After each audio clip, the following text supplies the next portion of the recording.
On essaye d'avoir toujours un jeune avec nous, avec une équipe. Je pense qu'on doit être 3 ici, à partir de demain. 3 la porte à mi-chemin, latérale, à mi-chemin, et là aussi. Là où il y a déjà des militants. De chez nous? De chez nous. Ok, très bien.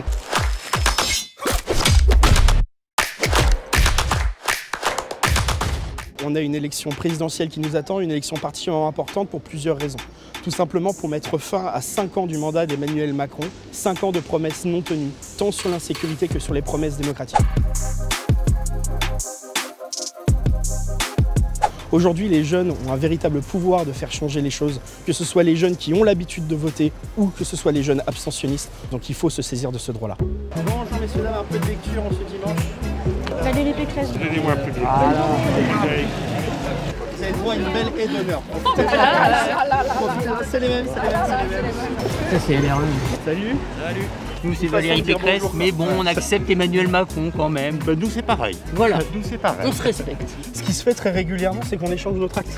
Genre c'est un peu le bonjour, j'aime pas ce terme-là, mais un peu le bonjour républicain, tu vois. On n'est pas d'accord, mais ouais, je prends ton tract, tu prends le mien.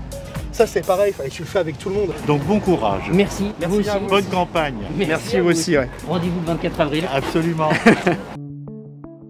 Là, on est dans l'hypercentre de Nantes, juste à côté du château des Ducs de Bretagne. J'habite juste derrière, quartier très sympa, mais il s'avère qu'il y a des, on va dire, des petits bastions antifascistes qui ne manquent pas de me le rappeler à chaque fois que j'ai l'occasion de passer devant.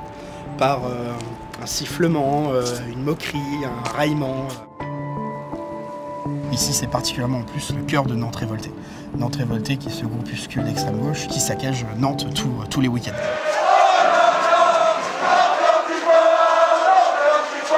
Ils vendent des goodies, ils vendent des autocollants appelant à la haine de l'État, à la mort des policiers, ils vendent leurs revues. Et ils ont sur leurs réseaux sociaux des relais, plus de 200 000 personnes qui les suivent.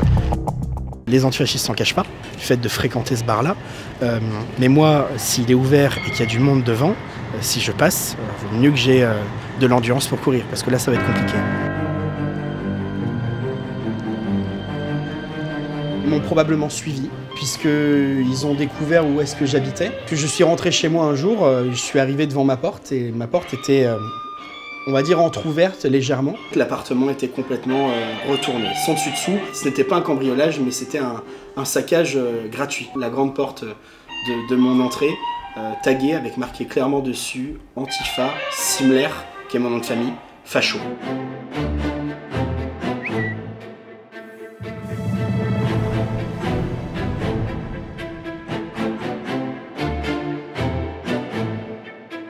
Un jour, il vous disait qu'il était socialiste, l'autre jour, il vous disait qu'il ne l'était pas.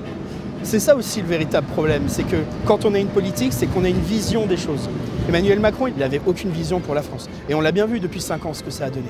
On a des scandales à répétition, le « qu'ils viennent me chercher », c'est indigne d'un président de la République. J'emmerde les Français, c'est indigne d'un président de la République. Est-ce que vous voyez le général de Gaulle dire ça ?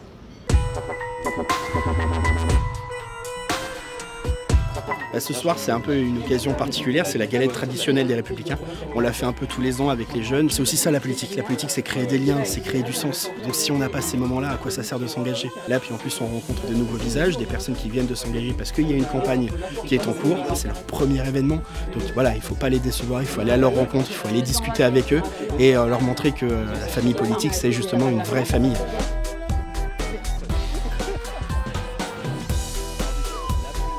J'étais au Trocadéro. Incroyable. Incroyable. Incroyable. Ah, c'était génial, tu vois. Ils veulent faire croire que je suis seul. Oh là là, cette chair de poule.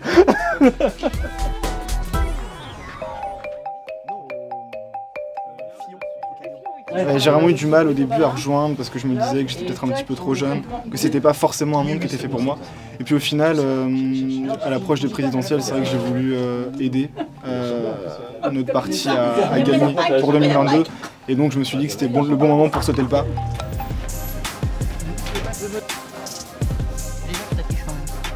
Entre la campagne de 2017 et aujourd'hui, les défaites nous ont fait du mal. Beaucoup ont cru qu'on allait finir par tomber, qu'on allait sombrer. Mais aujourd'hui, on voit énormément de militants qui reviennent. Et des nouveaux, en fait. Des très jeunes.